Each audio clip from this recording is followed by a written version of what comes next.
Hi, welcome to our How to Steal an Election series with the American Democracy Project, Political Engagement Project on campus.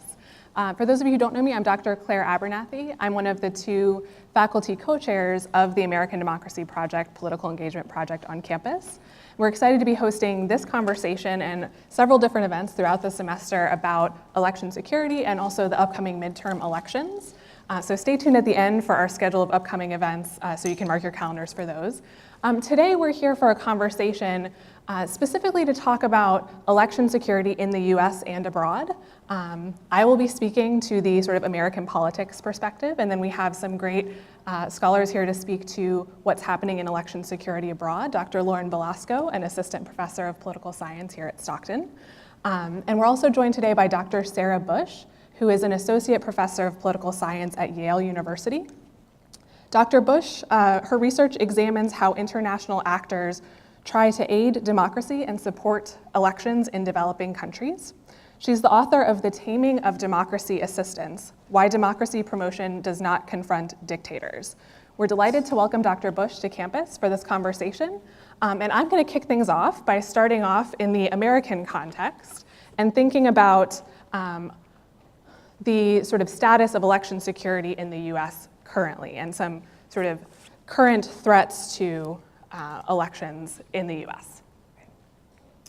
So in recent years, there have been increasingly more claims, specifically that voter fraud has become an extensive problem in American elections. And we define voter fraud as individuals casting ballots despite knowing that they are actually ineligible to do so, ineligible to vote.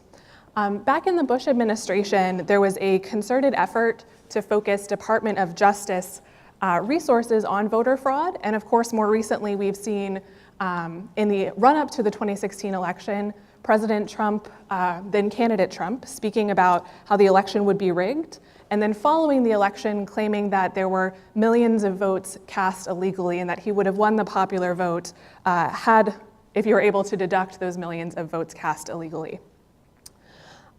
This increased focus on voter fraud has cultivated an impression that voter fraud represents a substantial threat to election integrity in the US. And it's actually led to several states developing policy solutions intended to focus on and reduce voter fraud. The most prominent of these has been voter identification laws. In these laws, states require certain photo identification to be presented at a polling place. And in fact, in some localities and states, there are strict requirements for if you do not have that voter identification, your sort of follow-up procedure for how to cast a ballot in the absence of having that that identification material. But it's important, I think, for us to consider how prevalent voter fraud really is in US elections, right? If there's been this large policy response to voter fraud, how prevalent is it really in our elections? So there are several different types of voter fraud that are possible in elections, and based on evidence in the US context, most of these types of fraud are actually happening at very small rates. For simplicity, I'm going to discuss several different types of voter fraud that we see in US elections, and largely I'm going to cite one study from Arizona State University that looked at 2000 to 2012 elections across the country and put together the number of allegations around each of these different types of fraud to give us a sense of how often these different types of fraud are occurring. Looking at this study from Arizona State University, as well as others done by scholars in the field and state audits of elections, here's what we know about how frequently these different types of voter fraud are really happening in the US context. So the first, double voting fraud, is when an individual casts more than one ballot in a single election, where each voter should only be able to cast one ballot. A double voter will be casting at least two or more. Over the 12-year period, there were 150 allegations of double voting fraud nationwide. Numerous studies show that there are higher levels of double voting than this. However, closer inspection of those studies actually shows they're based on flawed matching technology, where the people looking for double voter records actually use only sort of name and birth date to match records, and that actually results in a lot of false positives of it looks like people double voting, but it's actually single voters that happen to have same name and birth date. The next type of voter fraud that we might see is voter registration fraud, where an individual fills out a registration form on behalf of a fictional person or on behalf of a person without that person's consent. Over this time period, this 12-year period, there were 361 voter registration fraud allegations nationwide. There are instances of groups, especially that assist with voter registration, who have been alleged to have conducted sort of large-scale voter registration fraud, but that is really the exception in this kind of category. Another type of fraud that we hear about is non-citizen voter fraud, right, where an individual who's not a citizen and therefore not eligible to vote still casts a ballot and votes in an election.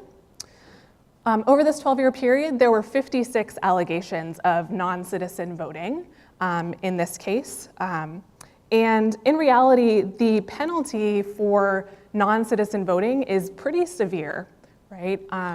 You would not only face potential criminal penalty, but actually deportation proceedings. So it actually makes sense that there would be such a small incidence of non-citizen voting actually occurring. Another category is felon voter fraud, right? In some states, convicted felons lose voting rights for varying periods of time. So felon voter fraud is when you are voting as a felon out of line with the laws of your state governing felon disenfranchisement. Again, here, this is rare, 74 allegations of this type of fraud over that 12-year period. Absentee ballot fraud would be individuals completing mail-in ballots on someone else's behalf without their permission and casting them. This is actually the most common type of fraud that they found in this Arizona State study. About 25% of all fraud allegations that they looked at were absentee ballot fraud. This actually, in some ways, represents the most effective way to commit voter fraud. One federal judge has put it, absentee ballot fraud is comparable to a take-home exam, right? Leaving a lot of room for cheating by filling it out in sort of the privacy of your own home and not having the same accountability as you would at a polling place. Then you have voter impersonation fraud, an individual claiming to be someone else when they are casting their ballot. This is really vanishingly rare. 10 allegations of this over this 12-year period nationwide. Another study showed that over a 14-year period, there were 31 allegations of this nationwide. So again, very rare. Lastly, we'll look at dead voter fraud, where the name of a deceased citizen has remained on the voter rolls and someone votes as that deceased citizen. In many cases, there have been sort of high numbers of dead voter fraud that have been reported, but whenever they are actually studied more closely, it ends up that they were again sort of the subject of bad matching of birth date or name and not actually true allegations of dead voters actually appearing to cast ballots. Right, so across all of these, we see that there are certainly examples of ineligible voters casting ballots, but it's an infrequent occurrence across elections, right? Over the 12-year period that this study looks at, there were hundreds of millions of ballots cast, and these are the numbers of actual fraud allegations that exist, right? It's important to note also that these numbers are instances of this kind of fraud happening, but it also doesn't necessarily mean that the voter was intentionally casting a ballot when they knew they were ineligible, right? So especially in the case of felon voter fraud, oftentimes the ineligible voter did not realize they were subject to this penalty. They did not know that they were ineligible to vote. And the same thing has been shown in several non-citizen voting cases as well, right? Where non-citizens are in the process of getting their citizenship, they accidentally register to vote and go vote thinking that with their green card, they are eligible to vote when they are not yet. So all of this suggests that the kinds of claims of widespread voter fraud that we see actually have little foundation, but policymakers still enact policies on these kind of grounds. And I want to spend just a minute or two thinking that we have this widespread focus on voter fraud as a central problem in our elections, but that extensive emphasis on that has really overlooked other vulnerabilities in our election system, and I want to briefly highlight those before turning it over to the rest of the panel. Our elections operate with significantly outdated technology, and this represents vulnerabilities for US elections on several fronts. So first of all, our voter rolls are largely maintained on digital databases that can be vulnerable to hacking, so that represents one possibility. We also, in many places, use voting machines that are direct recording electronic voting machines. These essentially act as computers, just casting, you sort of click as a voter on the button of the candidate that you would like to vote for. It is recorded electronically within the voting machine. But we have computer scientists in this area have actually been able to hack into these machines with relative ease. So scholars have been able to access the machines and within 7 minutes or less, tamper with the machine itself in order to have it be logging the votes differently. So you as a voter click on one candidate, they have reprogrammed the machine to have that vote you cast for that candidate actually count for a different person, right? In other cases, scholars have gained access to the code that runs in these voting machines and have found that they are really vulnerable to poor decryption protections. And finally, as recently as 2016, there were some voting machines that were still in use in Virginia that actually connected to Wi-Fi. So you could be in the parking lot and hack into the voting machines that were actively being used in precincts in Virginia, right? So one last point on voting machines, these also often do not have a paper record that is printed out in many of the cases of these electronic voting machines. So without a paper record of that vote, if there has been any tampering that has happened within the machine itself, there's no paper record to compare it to later on. And that poses a problem for checking the validity of our elections after the fact. So essentially, experts in this field have been putting forward a cautionary tale suggesting that the machines that we're using to vote are less secure than the phones we're using to get to the polling places we're going to, right? So this deficiencies in our election technology represent a big vulnerability of our elections. The last that I'll point out is that we have a very decentralized voting system in the US where individual states and localities within those states are responsible for managing elections, for maintaining the security of voter registration records and voter information. And as experts in this field note, no county clerk handling this data is actually prepared to defend against persistent threats to election security, right? And the day-to-day administration of elections is largely run by volunteers, right? On election day in the polling places, they're largely volunteer poll workers who aren't equipped to manage these different kinds of threats that might come up to our elections. Right, so there's no actual central authority in the US that is monitoring election security, is keeping track of any vulnerabilities to elections. And this diffuse set of states and localities running their own elections represents a really big vulnerability, right? Any actor who is wishing to influence an election or interfere with an election now has several different targets they can access that are at the state or local level. And we know in 2016, there were 21 states that were targeted by Russian actors, their state administration systems.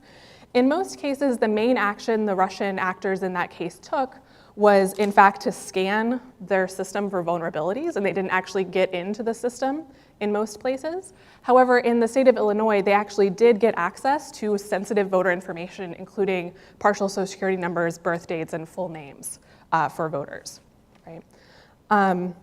When this hack happened in Illinois, the FBI was notified. They then called a call of all 50 state board of elections to notify them of the threat.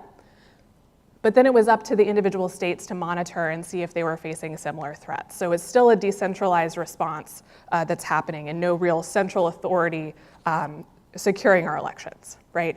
And just to close, most recently we know that these threats from external actors, specifically from Russian actors are persisting into the 2018 election. Earlier this summer, the heads of our intelligence agencies issued a report and gave testimony saying that we are still subject to pervasive weaknesses at the state level in our election administration. So I'll leave it at that cheery note and turn it over to Dr. Balasco, who will turn us to election security abroad, and we'll continue talking about these issues going forward.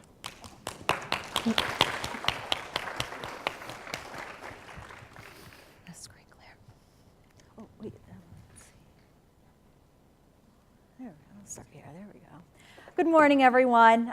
Thank you all for attending today, and thank you, Dr. Abernathy, providing really an excellent job of talking about this idea of election security in the American context. Now, in my presentation today, I want to talk about the process of breaking democracy through electoral malfeasance, right? And more specifically, I will talk about the regimes that use a democratic veneer to hide their authoritarian character. Now, there are no shortages of eye-raising anecdotes that tell the story of how to steal an election. In 1998, the governor of St. Petersburg, Russia, Vladimir Yakovlev, was threatened by a rising politician, Oleg Sergeyev. Threatened by the possibility of an electoral loss, Yakovlev used his political influence to secure a victory. And you see, Yakovlev, what he did was he made sure Oleg Sergeyev's name was on the ballot 3 times. Each name represented a different Oleg, a pensioner, an unemployed man, and the rising political star himself. Voters, of course, were confused when they went to vote, and many voted for the wrong Sergeyev, which led to his eventual loss. Now, amusing stories aside, and I have a few more, I want to focus on the broader process of electoral manipulation, and not just the more obvious acts of vote theft. As political scientist Andreas Schedler argues, historically, elections have been an instrument of authoritarian control as well as a means of democratic governance. And so today I will show you how people in power have been able to turn elections into tools of authoritarianism. Now let's talk about the global landscape of democracy today, right? According to Freedom House, an organization that measures the protection of civil and political liberties and rights around the world, democracy is in crisis. The basic tenets of democracy, including free and fair elections, the rights of minority populations, freedom of the press, and rule of law, they are all under threat. Freedom House reports that since 2006, there has been a global slide towards authoritarianism. Over this 12-year span, 113 countries have seen a net decline in political and civil rights, and only 62 have seen a net improvement. Now, instead of the consolidation of democratic values and institutions, what we are witnessing is the growth of hybrid regimes that combine elections with authoritarian leaders. In their 2018 report, the Economist Intelligence Unit's Democracy Index reports that less than 5% of the world's population lives under a full democracy. Nearly 1/3 live under authoritarian rule.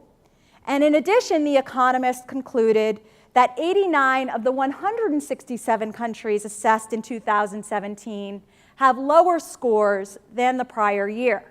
So there is no doubt we are living in an era of democratic retrenchment.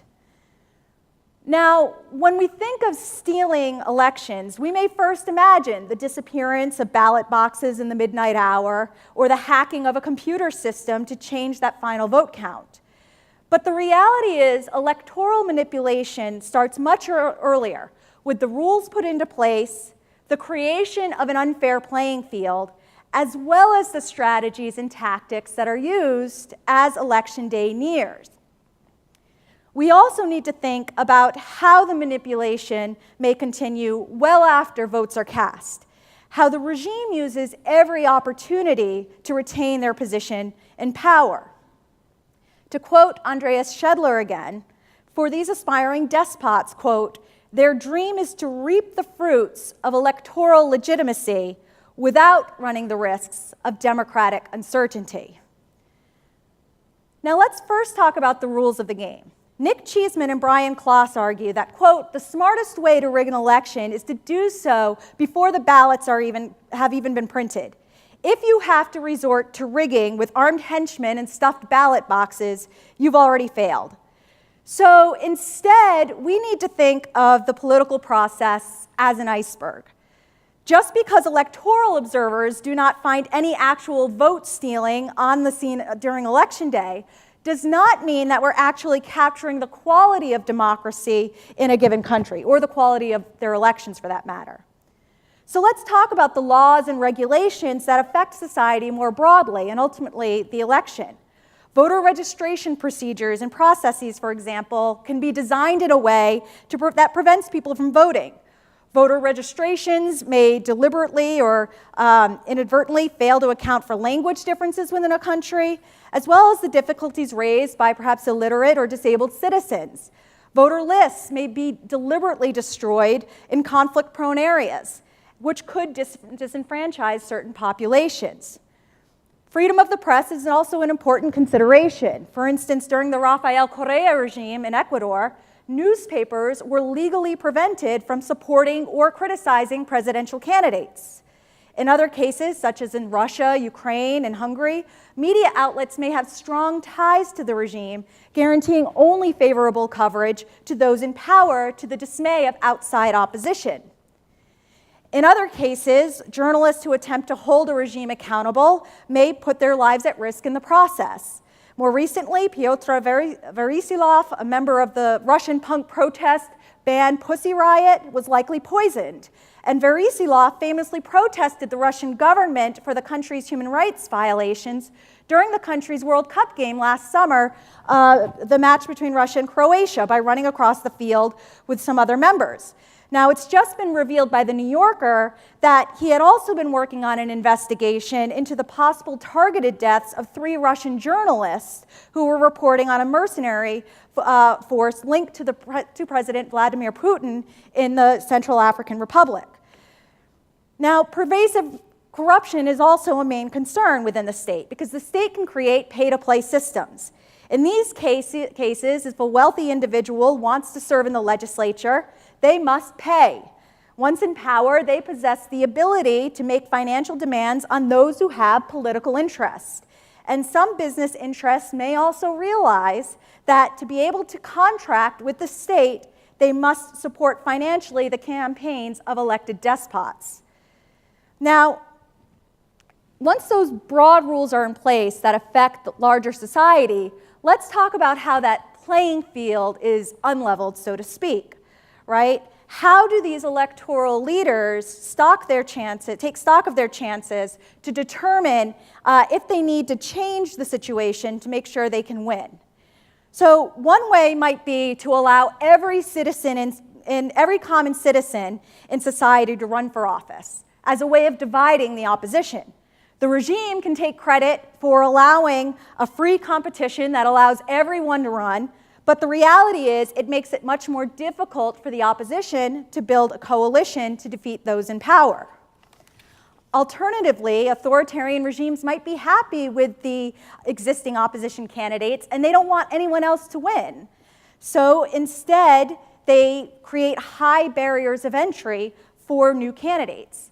In 1979, for example, the Ecuadorian military introduced an article in the Constitution to establish that every candidate for the presidency must be a citizen, and their parents have to be also natural-born citizens. And this was to blatantly block a very popular candidate, opposition candidate, whose father was from Lebanon. In Cote d'Ivoire, Kenya, Zambia, incumbent presidents have invoked nationality clauses in the past to prevent serious competitors from running. In other cases, the regime might restrict opposition candidates' access to money and media. And as Freedom House describes, authoritarian rulers will use the endless television coverage that they have to present those opposition figures as, quote, clownish, effeminate, shady elitist, or enslaved by foreign interests, until the public is convinced that these candidates are unfit to rule.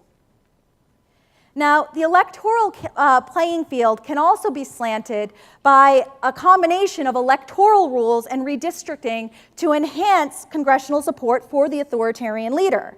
And really, this is what we can think of in the United States as gerrymandering. So in 2010 in Hungary, for example, the ruling Fidesz party won 2/3 parliamentary majority. With that supermajority, the party rewrote the constitution and the electoral laws in order to lock in its advantage. It adopted majoritarian rules that favored the largest party, and they gerrymandered the country's electoral districts to maximize the number of seats they would win. They banned campaign advertising in private media. They limited the television campaigning in the public broadcast system, which was also run by loyalists. And by 2014, in the parliamentary election, even though the share of the vote of the party fell from 53% to 44.5%, the ruling party was able to preserve its 2/3 majority.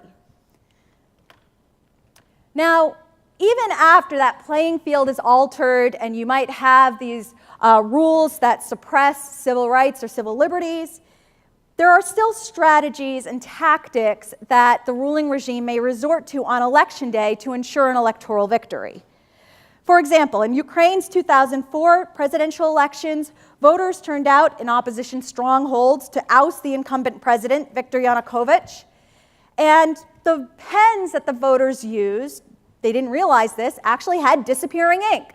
So in these opposition districts, they filled out their votes, they put it in the ballot boxes, thinking, okay, we exercised our right, when within minutes, those boxes were filled with blank ballots. The regime may also target voters by going after their personal and sometimes vulnerable positions in society.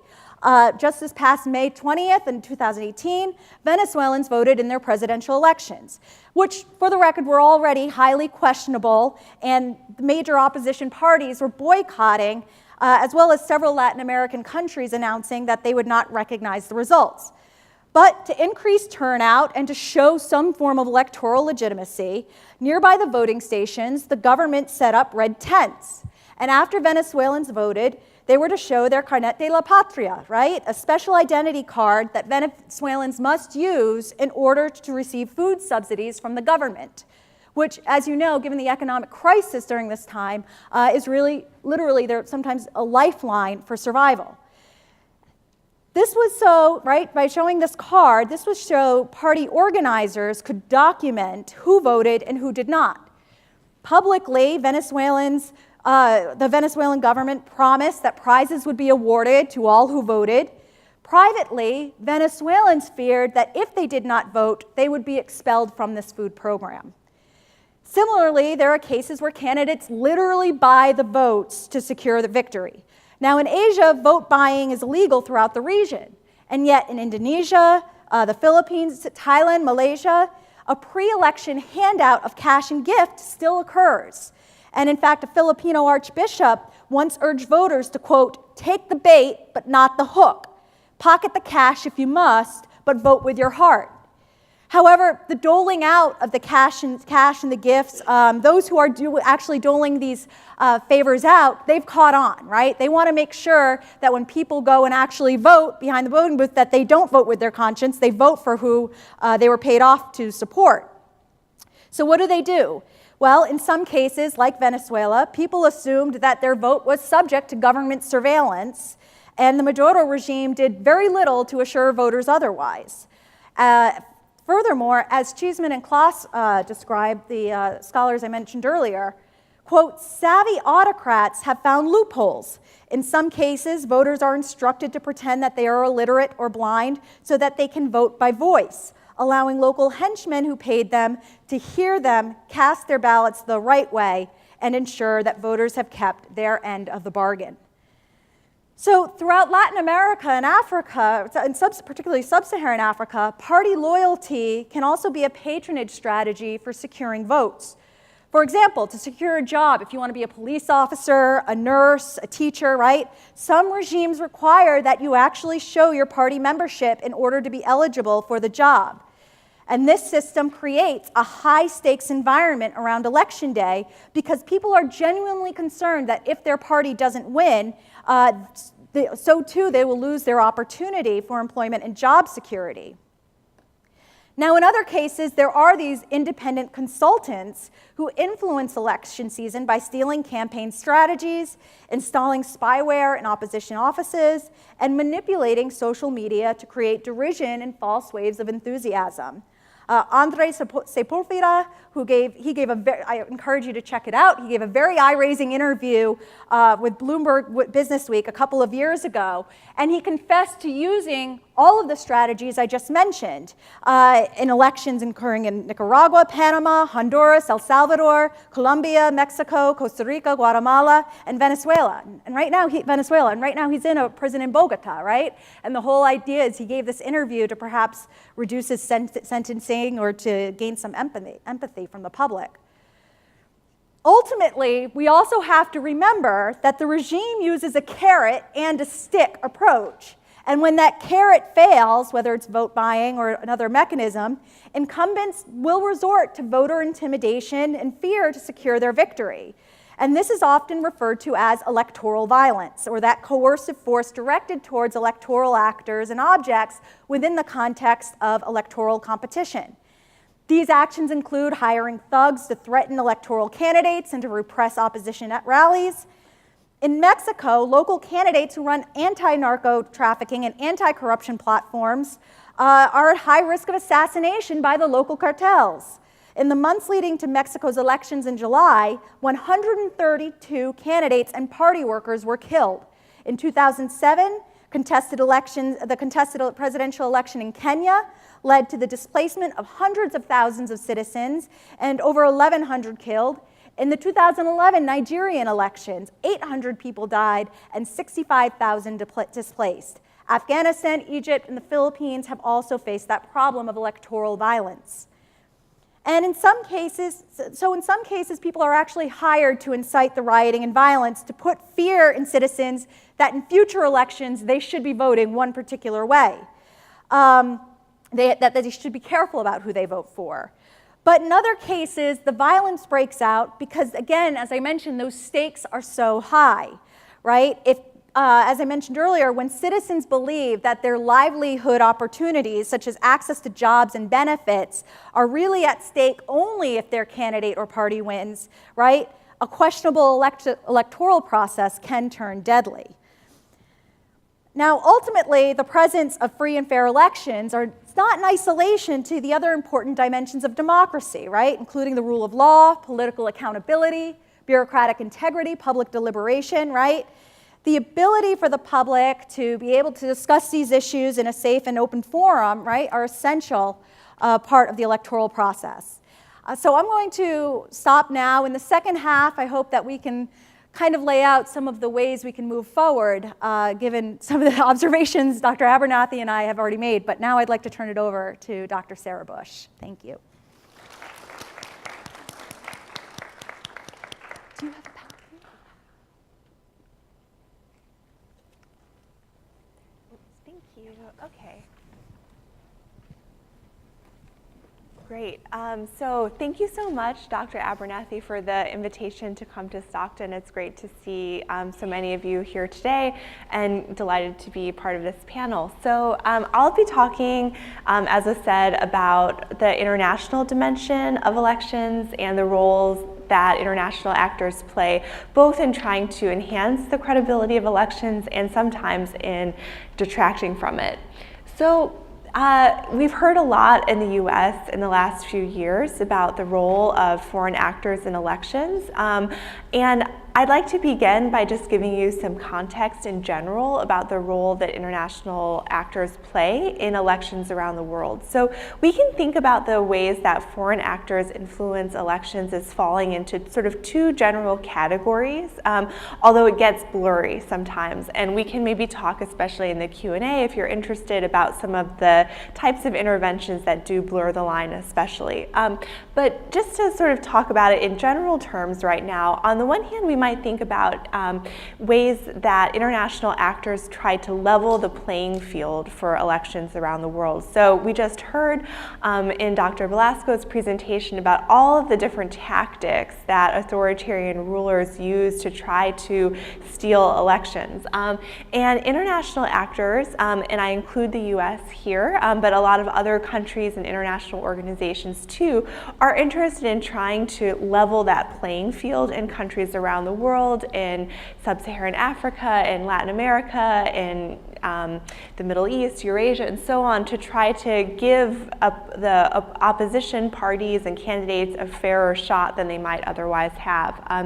And so some examples of things that international actors do that I would say fall into this category of trying to level the playing field would be support nonpartisan teams of international election observers that will monitor elections around the world. And another category of action that foreign actors support would be various forms of foreign aid that will support civil society groups, political parties, election management bodies, all sorts of different institutions within the government and outside of the government that are designed to support democracy.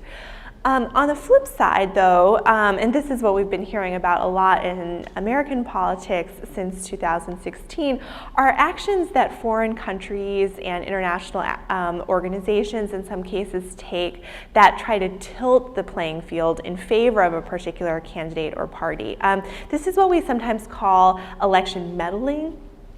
And there's a lot of different tactics that can be used here, ranging from disinformation campaigns to actual military intervention to try to support a particular government that is claiming to have won an election.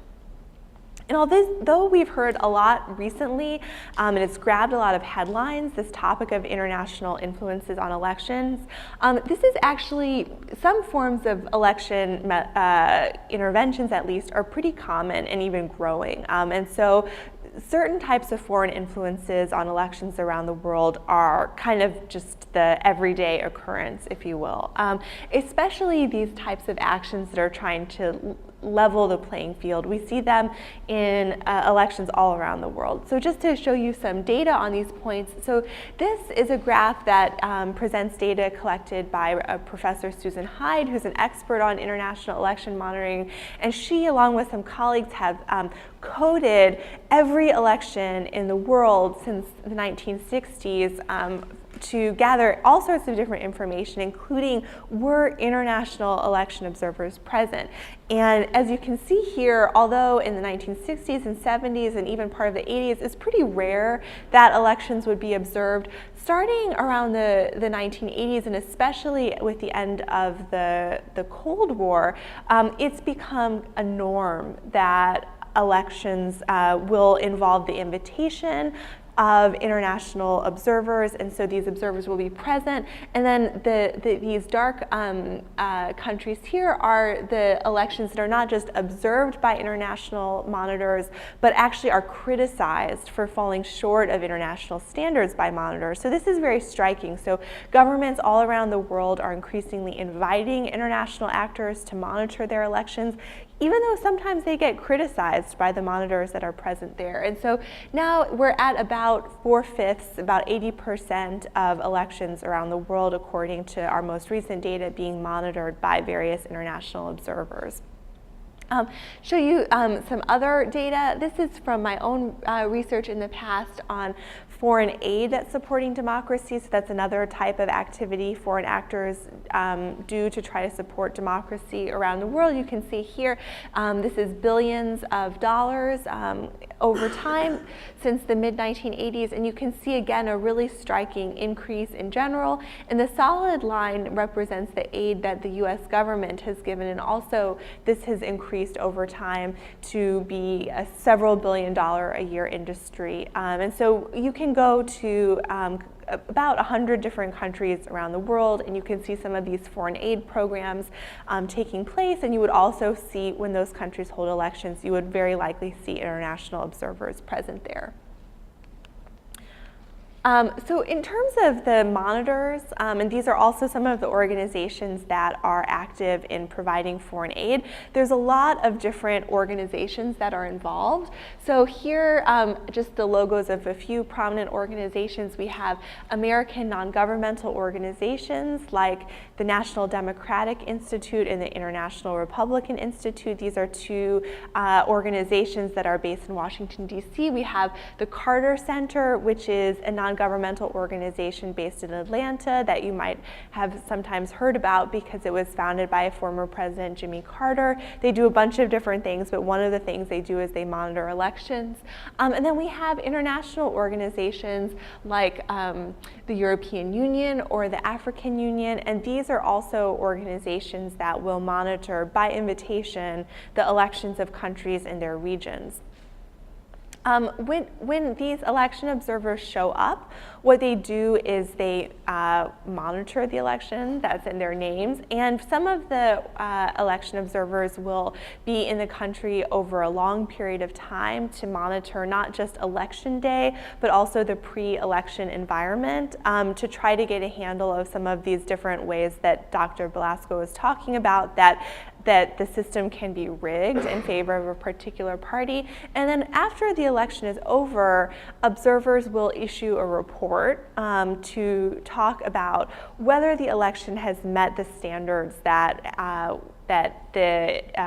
many different international organizations have signed on to, that are the principles of what a free and fair election would look like.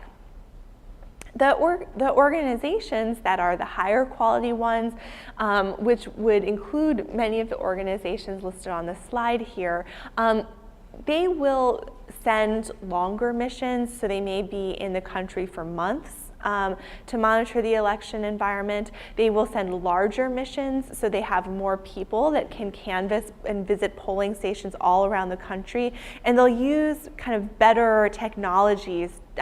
They may do things like conduct their own parallel vote counts to see if fraud has occurred and if the numbers are really adding up. And so for all of these, through all of these strategies that high-quality election observers engage in, we can see that they do a pretty good job of detecting fraud when it occurs, and because they do that, they also do a good job of deterring it. Although not a perfect one, because as I showed you, sometimes they actually come and they say, you know, this election wasn't perfect, and they criticize it. But what about the election observers that aren't so good? So there are some observers that are known in the field as zombie international election observers, and these are kind of the parallel to the techniques that Dr. Balasco was talking about in terms of rigging elections. This is the election observation example of that, where we sometimes see governments that are not democratic will support their own version of international election observers that will come. These are the ones that are called zombies that will show up, and they'll proclaim an election as being high quality even when it's pretty clear that it wasn't. And so they'll endorse very flawed elections to try to give the elections some patina of legitimacy. I'd like to now talk a little bit about the role that groups like international election observers play in affecting people's trust in elections. And trust in elections is an important variable, I would say. It's something that matters because it affects, whether any of us trust an election affects our decision whether to vote or not. So if you think that an election is totally rigged, you may not be very inclined to take the time to go out and vote. It also affects whether we're likely to participate in protests or engage in other kinds of political behaviors. And through these kinds of mechanisms, individuals' trust in elections matters for whether they trust their country's institutions as a whole, whether people support democracy or prefer some other system of government. And at kind of the end of the day, people's trust in elections also matters for the quality of democracy in a country. Because if we find that the citizens are not voting and they no longer support democracy, that's a problem for the direction of the country. So where does people's trust in elections come from? So I would say that there's been a lot of research on this topic, and there's two variables that scholars who have studied the issue in the US, but also in other regions of the world, find are really important.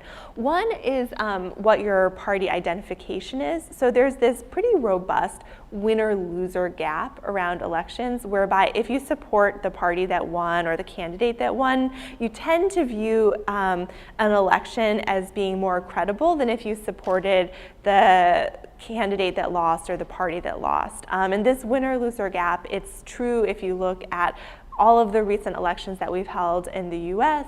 Like I said, in other countries too, we see it really mattering. And then the other variable that is really important is how fair people think the playing field is, which is something that we've heard a lot about already.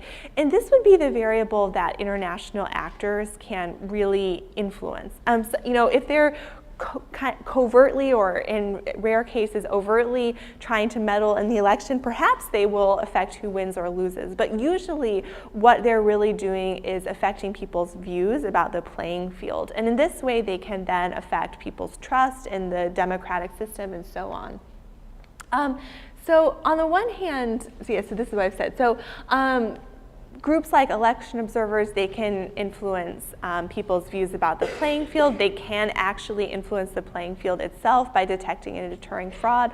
But in order to have this effect, election observers or foreign actors more generally, they must be viewed by the public as being sort of capable of actually affecting the playing field. They must be viewed as being credible actors.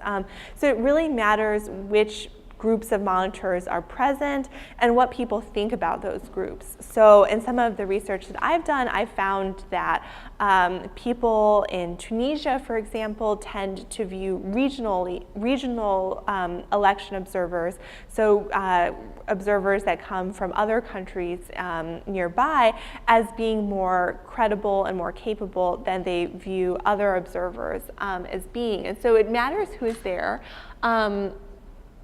And so what I would say, there can be a really positive impact that election observers can have in enhancing people's trust in elections where warranted, but they've got to be there to play a role in combating, say, a disinformation campaign that seeks to delegitimize an election and reduce people's trust.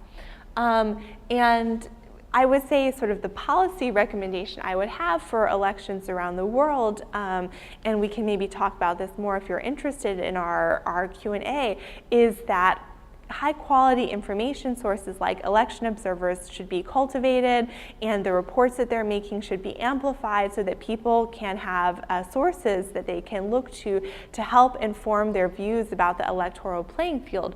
The tricky thing, though, in thinking about what this means for elections in the US, though, is something that I think is worth considering, because although I've said that it's a norm to have international observers at elections around the world, we don't see them being the norm here in US elections, and I'm happy to talk about why that might be. We actually do sometimes have international observers that are present, but we don't hear about them a lot, and it's not clear that Americans would view them as credible or trustworthy, which is, you know, as I've said, an important thing for shaping whether they have an impact. But if you see here, this is data on the percentage of citizens in several sort of similar advanced democracies, including the US, that have trust in their country's elections. And you can see the US is represented by this dark red line here. And you can see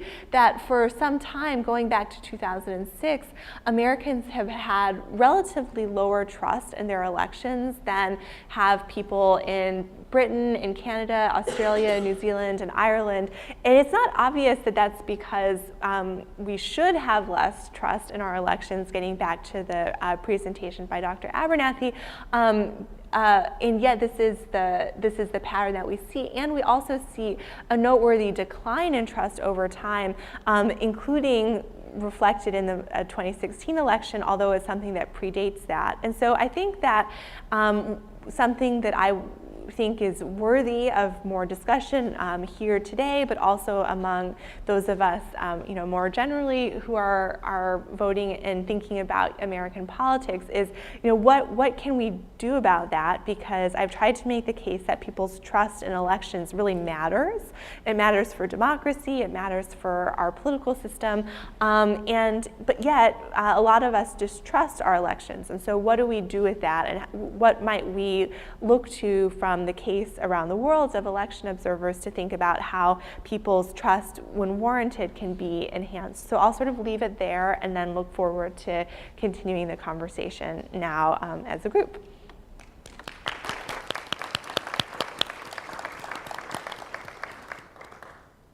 And I'll just maybe put that first slide back up. All right. So thank you so much to Dr. Bush, Dr. Balasco. I think we've covered a lot of material about what's happening in the U.S. context and abroad.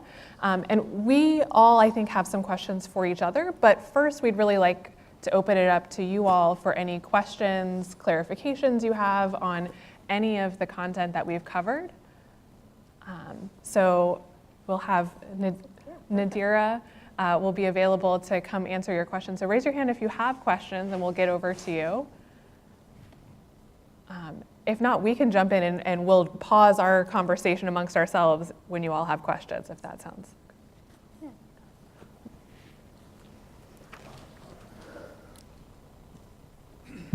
Yes, my question is for the last slide on the declining votes of Americans, which was almost about 20%. Why do y'all think that this decline is taking place, through the course of 10 years? Would it have to do with any type of situations during Bush administration, any type of situations that's pretty much leading up to what's going on now, or? Do you want to? Yeah, I can, just briefly, I will let Dr. Bush speak to this as well, but I think in some ways it goes to that winner-loser gap that Dr. Bush was speaking to, where if your party loses, you feel less sense of trust in the election. And I think maybe some of the reason why we've seen that decline is related to the rising polarization between our parties, and that it feels like there's more at stake when your party that you don't prefer wins. And so it maybe has exacerbated that sort of winner-loser gap as we've seen the political parties pull further apart. Yeah, I would completely agree with that answer, that polarization makes the winner-loser dynamic, even though that's something that's pretty characteristic of elections in general, since in an environment with sharper polarization, it heightens those dynamics. So I think I would agree with that.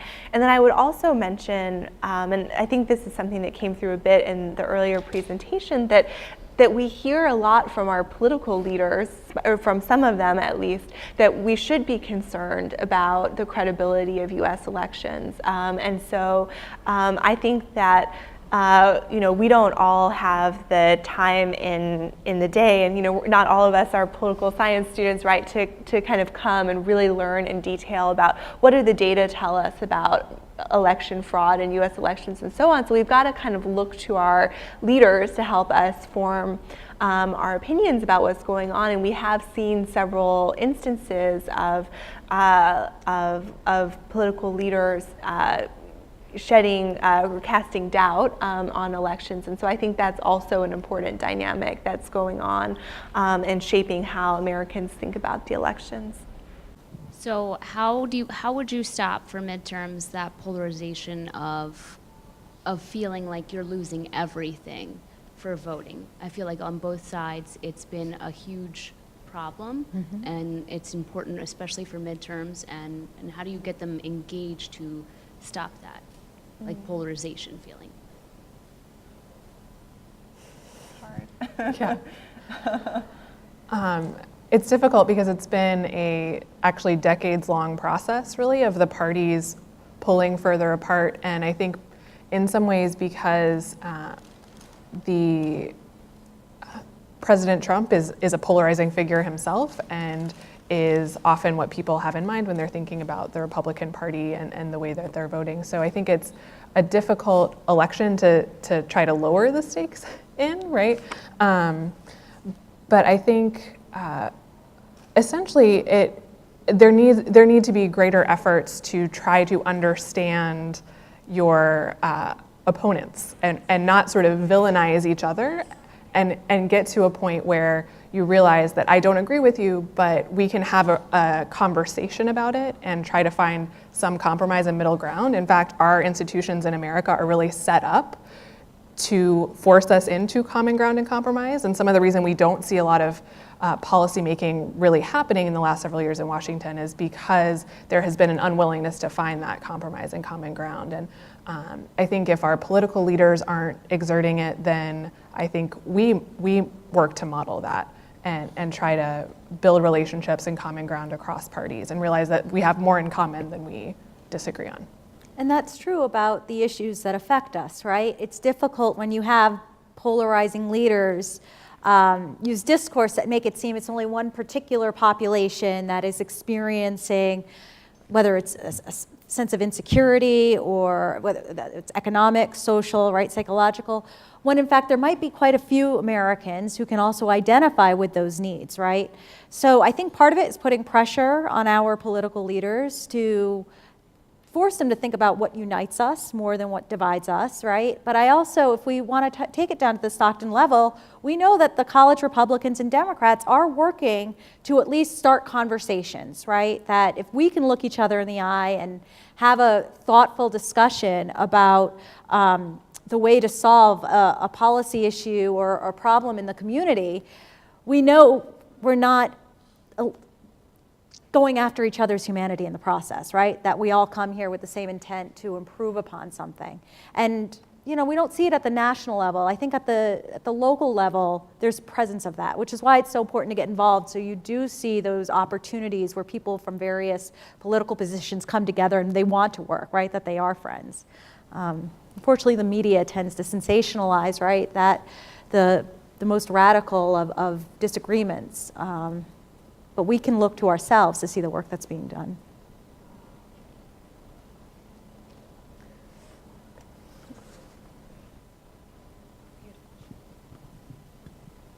This is kind of more for Dr. Bush. You're talking about the Russian journalists that face poisoning. He died by accident. Have the election observers faced any violent or death or threats over trying to be honest about what's going on in a country that might want to keep things hush-hush? Yeah, that's a great question. And I confess that I do not have, I don't really, I'm struggling to think off the top of my head of any great examples of cases where election observers have come under that kind of threat. I'm sure that across the many groups and across the many elections that there have been some threats that they have faced. But one thing that's interesting, kind of worth remembering about them, is that international observers only come to elections when they're invited in. And so the ways that they would be opposed are often, I would say, more subtle than some of the examples that we heard about in terms of election rigging. And so what I would say is most common is that maybe some opposition group, some party in the country that is maybe not part of the government that invited the observers in might try to delegitimize the election observers' reports, not by trying to actually attack the observers themselves, but perhaps by questioning their motives, their biases, something like this. And so we can even have interesting examples of this in the US.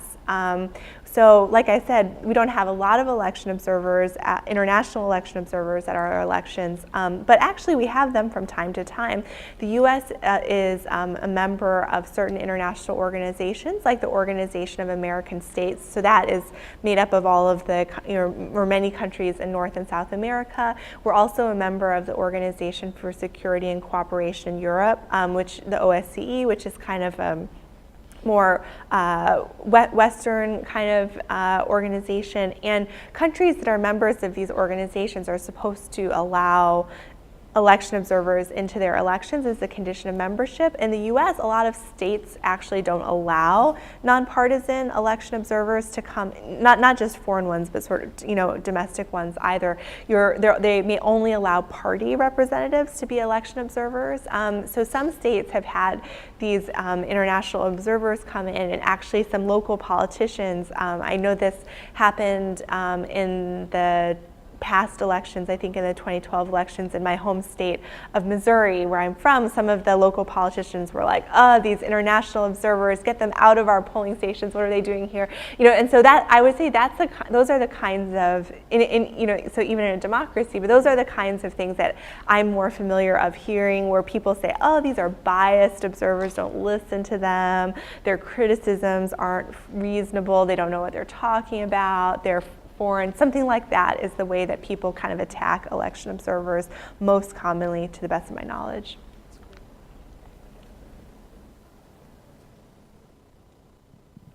When it comes to international elections, do other countries have like a responsibility to make sure those elections are running smoothly, or should we just brush it off because it's not our problem?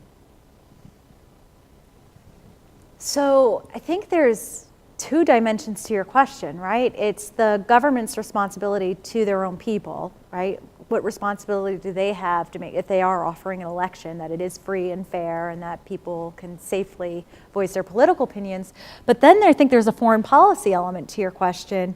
Do countries have a responsibility to hold each other accountable for, working towards democracy, right?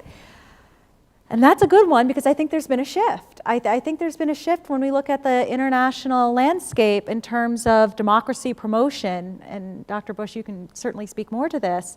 I think probably in the 90s and even early 2000s, particularly by Western Europe and the United States, the idea of holding other states accountable and promoting democracy and human rights was a major agenda item, right? Even when we had our own shortcomings, there was a standard that everyone would try to work for. I think that's maybe the international order's changing a little bit. Yeah, so I would agree with that and build on it by saying that in many cases where we see the US or other countries or international organizations sort of commenting on elections around the world, it's because they've been invited to do so by governments, right? So if a government like Tunisia is saying, we're having an election and we would really like to have folks from the Carter Center or from the European Union or the African Union come, they're asking for help, or in many cases countries are trying to get foreign aid to help them with their democratic process. And so it may be the case that you might say, or some might say, we should brush it off because it's not what's happening in our country. But it's important to remember that it's not like it's something that, in many of these cases, we see it's not that we're just going around and saying we want to comment on this, we want to comment on that. We're being invited to come in and comment on it. So it's a particular dynamic that arises there. The other thing I would say is that the context, as you said, Dr. Balasco, is changing around democracy promotion, and it's very controversial and debated. And if we had like 5 hours to spend together, we could really get into these. There's a lot of things that are interesting to say about it. But one thing that I would point out, or that that I think people would make in the argument of its favor, is that if you're going to be engaging in trade relationships and security relationships and being part of international organizations with other countries, you're going to have all of these relationships with them. You might want to know, is that country actually, is it committing atrocities against its citizens, or is it respecting human rights, at least at a minimum level? And so those are ways that even if you don't particularly want to the U.S. to have a super interventionist foreign policy where the U.S. is mixing itself up in countries' internal affairs, you might say, well, it matters to think about, as we consider, should the U.S., how much military aid should the U.S. give to a country like Egypt? You might want to think about, well, what kind of government does Egypt have, how much respect for human rights and democracy has it shown, et cetera. And so I think that's where, even if you don't really want to be super interventionist in other countries, and I think many of us wouldn't want to be, you might start to wonder about things like, what are the conduct of that country's elections? Well, this kind of goes back to how you were saying that social media radicalizes like the smallest of debates. Let me see if I can remember the question properly. Do you think that we can change that perspective for the better? Because you say we have to look towards each other for like a better point of view to look at things. Don't we have that influence over over like media in general? Yeah, I think we do have a responsibility as citizens, not only in how we consume information, right, to make sure that we're being thoughtful about the information we're reading, understanding the sources, right, critical engagement with what we're reading, but also for people who engage in social media, what you choose to disseminate and endorse, right? That if you are going to promote or send a certain article, I'm talking mainly in fake news, but we can talk about other dimensions as well, that you're doing your homework before saying, oh, you know, all my friends need to read this, so that they can trust you as a credible sharer, so to speak, within social media. I think that's one of the steps that we need to take. Because if we look at the evolution of media and this idea of clickbait, oftentimes we just read the headlines, right? And they're being crafted that way so that we may not have to read anything else. But that doesn't mean we should just go off of what a headline says and then send or endorse or promote. Instead, we do need to have that critical engagement. And that's work, right? That's homework we have to do, but I think it's one of the responsibilities we have as citizens. No, I think that really says it all really well. I think that each of us are consumers and producers of news, in especially the way we circulate it on social media. So I think if we are going to focus on what we could individually do as part of Stockton, as part of New Jersey, as part of the country, we need to be thinking about that work that we do and what we decide to circulate.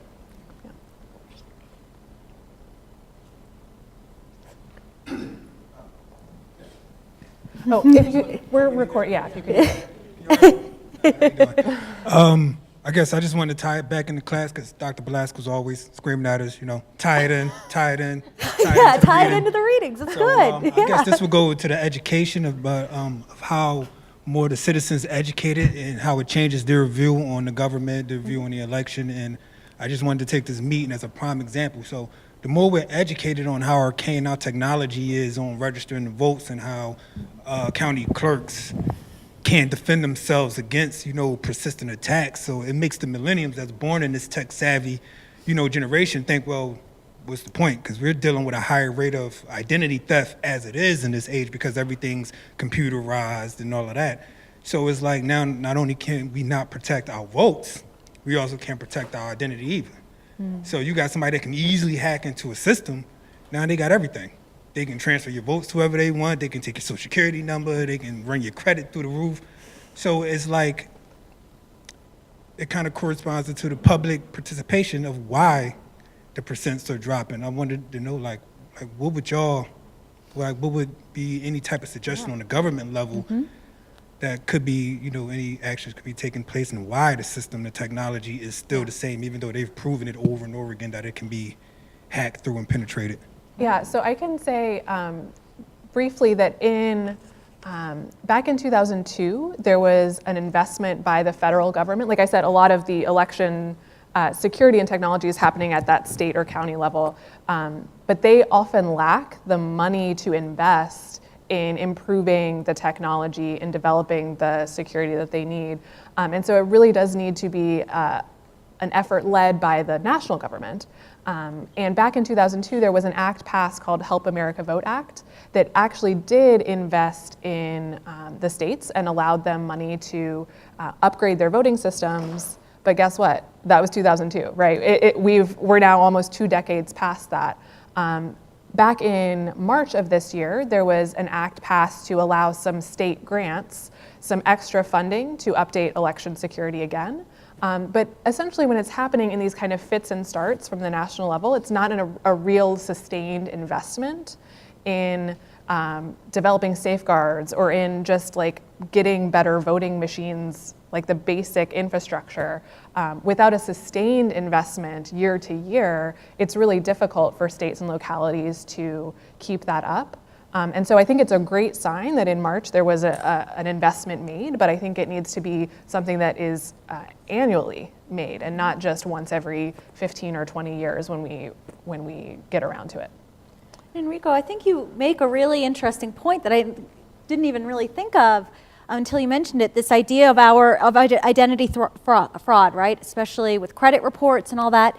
It is a real security concern for Americans, and the question of accountability when these major corporations are hacked into and our personal data is stolen. So all of these things require a sustained effort by the public to put pressure on our government to make sure that those protections are put into place. Because in some way, they are very much related, right? You're talking about your privacy, you're talking about your personal identity. In order to make it a priority, we need to tell our Congress members that this matters to us, that this is a public policy issue that requires sustained effort, as Dr. Abernathy mentioned. And perhaps framing it in those terms, right? If you're an interest group or if you're voters who are really concerned about the idea of identity theft, maybe it is something that needs to be grouped together, right? The idea that our privacy matters and that our right to vote matters. And so there has to be accountability by not just the public authorities, right, government, but also private corporations as well. Okay, so we are getting to the end of our time here, which I'm disappointed by because I think we're having a great conversation. With that said, I would like to thank you guys so much for joining us today. Let's hear it for Dr. Balasco, Dr. Bush. You too, Dr. Allen. Thank you. Thank you all so much for joining us.